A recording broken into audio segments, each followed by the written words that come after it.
Estamos de volta agora com as notícias internacionais. Uma pesquisa do Instituto Reuters Ipsos mostrou que Donald Trump começa o mandato com 47% de aprovação. De acordo com a pesquisa realizada no começo desta semana, a popularidade do republicano é maior do que durante a maior parte do primeiro mandato, entre 2017 e 2021. Apesar dos bons números, o estudo também mostra que alguns americanos já mostraram descontentamento com uma das primeiras medidas de Trump. Cerca de 58% dos entrevistados disseram que o presidente não deveria perdoar os condenados por crimes durante o ataque ao Capitólio em janeiro de 2021. A pesquisa ainda aponta que 29% aprovam a forma como o republicano lida com a politização do sistema judicial. E 46% aprovam as medidas adotadas por Trump em relação à imigração. Quem chega para repercutir essa e outras notícias é Manuel Furriela, mestre em Direito Internacional pela Universidade de São Paulo. Manuel, boa tarde. Obrigado por estar com a gente aqui no Conexão Record News. Como é que você vê aí esses 47% de aprovação de Trump nesse começo de mandato? Boa tarde. Bom, o que a gente percebe é que atende anseios de grande parte da população, né? Então, apesar de tantos percalços durante a campanha, ele foi eleito. E aqui um ponto bem importante. Nos Estados Unidos, a eleição é indireta, são os delegados que, na verdade, escolhem o presidente. Tanto é que, em raros momentos da história americana, aconteceu um episódio interessante.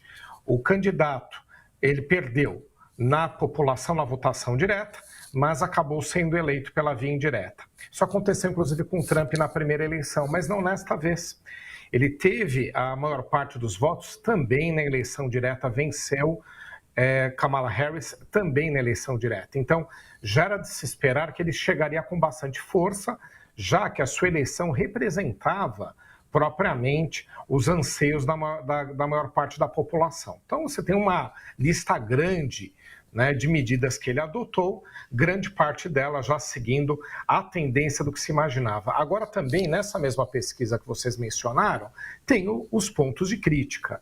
Esse perdão que ele concedeu aos invasores do Capitólio, mesmo excluindo, né, aqueles que cometeram crimes violentos, aqueles, pelo que ele mesmo disse, não serão, mesmo mantendo só aqueles que não praticaram atos violentos, na verdade, o ponto é que todos eles cometeram ilícitos ao invadir os prédios públicos, ao realizar depredações e ao liderar movimentos contra a democracia americana. Então, há esse ponto de observação. Acho que a pesquisa foi sábia em dividir. Mas, em geral, ele representa, sim, o que a maior parte da população quer, então ele chega com bastante força, inclusive nessa pesquisa. Tem outras notícias aqui para a gente analisar. O presidente do Panamá respondeu às ameaças de Donald Trump de retomar o controle do Canal do Panamá. Segundo José Raul Mulino, a hidrovia não é uma concessão, nem um presente dos Estados Unidos. O líder afirmou que o país está avançando e não vai se distrair com esse tipo de pronunciamento. Durante um discurso na segunda-feira, Trump afirmou que a China está operando o Canal do Panamá e que, por este motivo, os Estados Unidos deveriam tomar de volta a região. O presidente panamenho defendeu que o canal não foi dado ao país, mas sim conquistado através de lutas populares e acordos assinados em 1977. Já a China insistiu que não participa da administração e da operação do canal e que nunca interferiu em decisões tomadas pelo Panamá.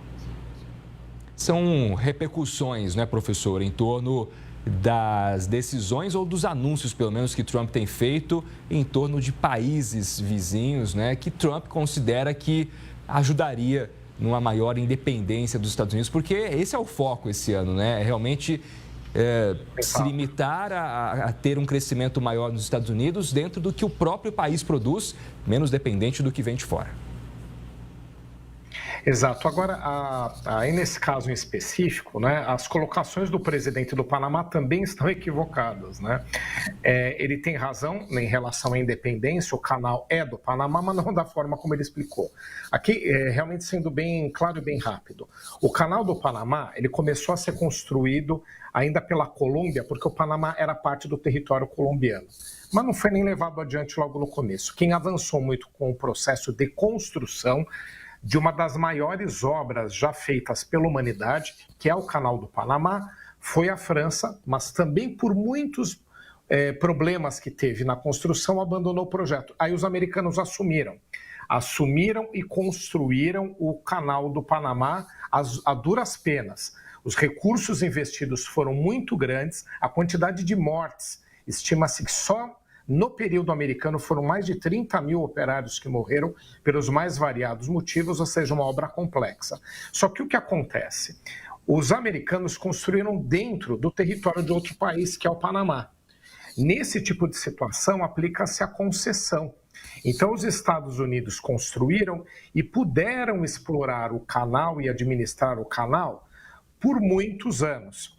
E aí, nos anos 70, em 1977, como foi mencionado, o presidente americano, que era o Jimmy Carter, esse que acabou de falecer, inclusive, fez um acordo com o governo panamenho porque estava em aberto quando devolver, porque é uma concessão. Concessão é um projeto feito por prazo determinado, ainda mais quando é feito no território de outro país. E eles combinaram a devolução do Canal do Panamá, porque com esses momentos, durante esses anos todos que os Estados Unidos puderam explorar, eles foram reembolsados, digamos assim, né, da obra, que tinha que devolver em 1999, foi o que aconteceu. Bom, então essa é a explicação e por esse motivo que os Estados Unidos não têm direito de reivindicar o canal, porque era uma concessão, receberam essa concessão para explorar durante um grande número de anos e exploraram, acabou. Agora, o argumento do Donald Trump tem um truque. O argumento dele é de que, como houve a devolução para o Panamá, e o Panamá estaria, aí depende de uma apuração, concedendo para a administração chinesa, então teria havido um descumprimento do que eles combinaram.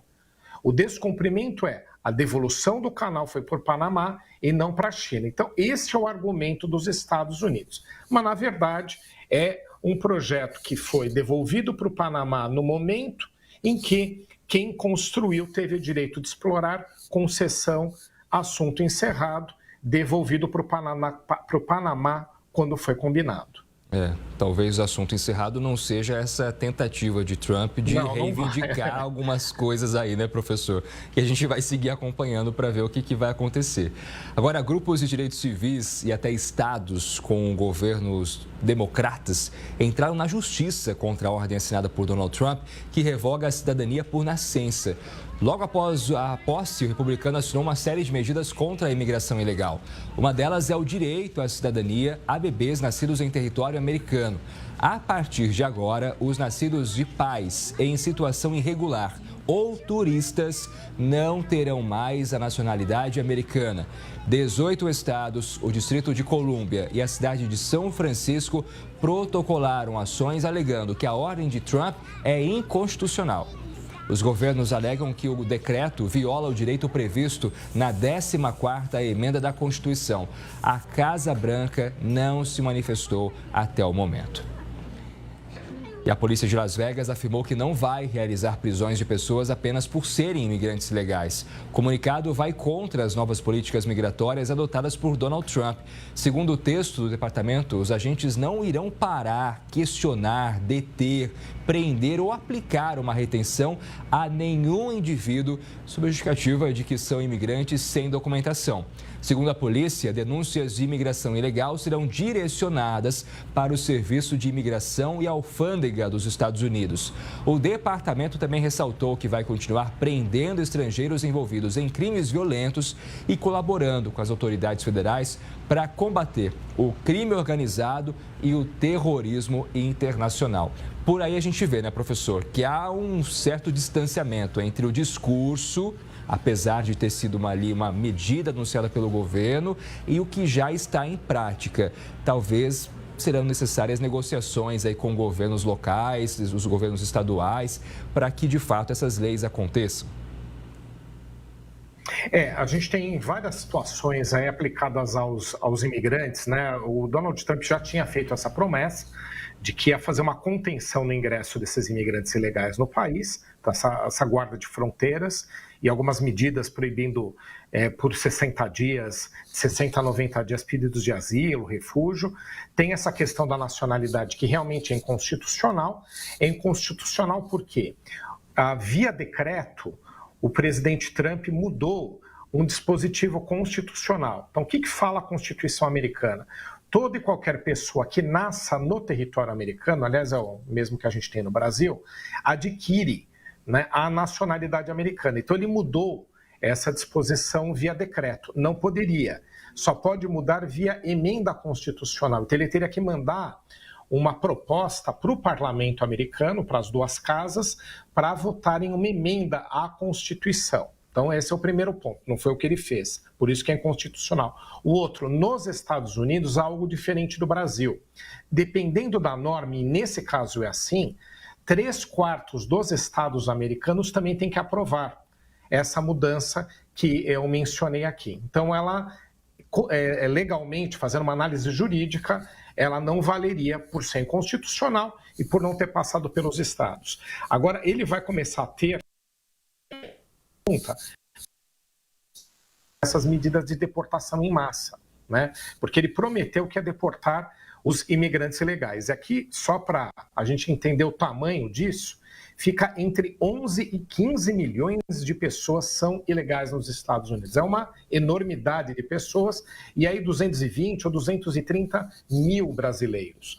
Então, para que essas medidas de deportação em massa entrem efetivamente da forma, né, que ele quer, no caso é a aceleração das deportações, da saída dessas pessoas, não há como ter braço suficiente por parte do governo federal se ele não contar com as polícias estaduais, municipais, ou seja, com os estados e também municípios. E aí já começam algumas resistências, né, no cumprimento da determinação, porque os estados entendem que não é papel deles ficar abordando as pessoas e buscando aí verificar se são legais ou ilegais. A gente precisa lembrar, inclusive, que o Trump tem maioria na Câmara e no Senado, agora é ver o que ele vai levar, né, para a Câmara e para o Senado, para que as medidas dele, né, possam avançar e realmente se tornarem legais, né, passarem a ter algum tipo de valor na prática.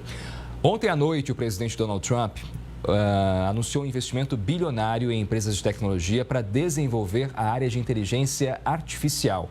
O investimento de 500 bilhões de dólares, equivalente a quase 3 trilhões de reais, será desenvolvido em parceria com 3 empresas. O primeiro projeto da entidade chama Stargate. Já está em construção no estado americano do Texas, com a previsão de gerar 100 mil empregos. Segundo o republicano, esse é o maior projeto de infraestrutura para inteligência artificial na história. Na segunda-feira, após tomar posse como presidente, Trump revogou medidas de Joe Biden relacionadas à regulamentação da tecnologia no país. O decreto estabelecia padrões de segurança da inteligência artificial, reduzindo riscos para consumidores e também para a segurança nacional. Muito bem, professor. É legal anunciar investimento em tecnologia, claro, mas a gente precisa lembrar, inclusive, do apoio que o próprio Trump teve dos maiores magnatas do setor de tecnologia, né? Agora, até que ponto vai também uma interferência aí de interesses também é algo que a gente precisa acompanhar. Exatamente. Então, ele tem até uma diferença da gestão anterior. Na gestão anterior, ele não era um quadro clássico do Partido Republicano, tinha pouco apoio do partido, agora ele já é. Na época, os grandes empresários não estavam com ele era objeto de críticas também, agora estão. Então, ele começa com muito mais força. Então, esse é um dos indicadores dessa grande presença desses empresários na posse dele e, por conta disso, a gente vê que ele também tem esse apoio. Só que aí vem uma outra situação. Esse grupo, ao estar junto dele, também tem suas reivindicações. Então, uma espécie de lobby, né? Então, eles têm uma série de projetos tecnológicos para desenvolver para seus negócios, que a partir de agora vão começar a andar. Então, os Estados Unidos, o governo americano já anunciou a liberação desse valor enorme para investir em inteligência artificial, ou seja, aí para projetos, né, que são especificamente importantes para essas grandes Big Techs e de outros projetos também. Também a questão da liberação de conteúdo, né? A questão de rever o papel do TikTok. Então, tudo isso mostra uma outra relação que ele estabelece com essas Big Techs. E tem um aspecto, né, que é de risco, que precisa ser melhor abordado, que houve uma liberação dos freios, dos controles a respeito do desenvolvimento da inteligência artificial, que a gente bem sabe que, como é uma tecnologia nova e que há uma série de questionamentos sobre ela, havia uma previsão legal revogada por Donald Trump, né, uma norma editada por Joe Biden, para que houvesse algum nível de controle do desenvolvimento dessa tecnologia que pode colocar em risco empregos, e alguns até imaginam colocar em risco as atividades humanas em geral. Então, há uma série de dúvidas sobre isso. Então, ele revogou essa norma de freio, está investindo um valor recorde e tem esses grupos empresariais diretamente atuando no seu governo. Para a gente fechar aqui o nosso giro, professor, mais uma notícia que eu gostaria da análise do senhor é que o presidente dos Estados Unidos fez novas ameaças de impor tarifas a outros países. Segundo Trump, os países da União Europeia estão sujeitos a taxas aduaneiras. O republicano afirmou que o bloco é ruim para os Estados Unidos e reforçou o déficit comercial de 350 bilhões de dólares do país com a União Europeia. Trump também ameaçou impor uma taxa punitiva de 10% sobre as importações chinesas. Segundo o presidente, a medida deve ser adotada por causa da crise de opioides no país. Trump alega que o fentanil tem sido enviado da China para os Estados Unidos através do México e Canadá, que também devem ser taxados em 25%. As tarifas devem valer a partir de 1º de fevereiro. Com todas essas ameaças, professor, a gente sabe que um país depende do outro economicamente, isso é fato. Agora, a gente pode imaginar uma certa vingança de outros países falando assim, tá bom, não quer então cobrar, vai começar a taxar meus produtos, então realmente não vou mais importar para vocês, exportar para vocês, não vou mais fazer negócios com vocês. A gente poderia imaginar um cenário um pouco nesse sentido para que Trump voltasse atrás? Bom, vão vir respostas, né? Os blocos que estão sendo afetados, os países, os blocos, eles vão responder a isso, né? Agora, o ponto é que foi promessa de campanha de Trump a sobretaxação, ou seja, taxas adicionais, aumento de imposto de importação e outras taxas de importação, principalmente sobre produtos chineses. Ele parcialmente fez isso na sua primeira gestão. Aliás, foi curioso que quando ele fez isso, abriu mais mercado ainda para o Brasil na China, porque como a China respondeu aos Estados Unidos, resolveu importar um pouco mais do Brasil e menos daquele país. Mas, de qualquer forma, agora, a tendência é que essa sobretaxa seja ainda maior. Seja porque ele entende que tem que proteger a indústria americana, seja também porque ele entende que tem que limitar o poder da China. E apesar de a China ser importante para o comércio internacional e todos os países crescerem, o ponto é que os Estados Unidos veem essa ascensão chinesa de poder econômico como um futuro desafio, um futuro grande desafiador ao seu poder global. Então tem uma série de lógicas nisso. E aí agora começa também a analisar produtos importados de outras regiões. E vai analisar do Brasil, é só uma questão da gente aguardar. Em maior ou menor escala, há uma tendência de sobretaxar alguns produtos brasileiros, porque nossos produtos também competem no mercado americano, principalmente os produtos agropecuários. Com a União Europeia, idem. Então, ele está fazendo uma grande análise de importações americanas para sobretaxar aquelas que principalmente ocupam ou competem com seus produtos, mas no caso chinês tem um objetivo segundo, que é diminuir seu poder. A gente está chamando agora esse processo de desglobalização. Então, veja só, a gente já tinha um mundo com globalização, com oportunidades para os países, conforme você mencionou, as empresas se abastecendo em vários países a respeito do que precisam de matéria-prima e suplementos, né, para preparar os seus produtos, para montar os seus produtos, sejam eles industriais ou outros tipos de manufaturado, e agora o objetivo é o oposto.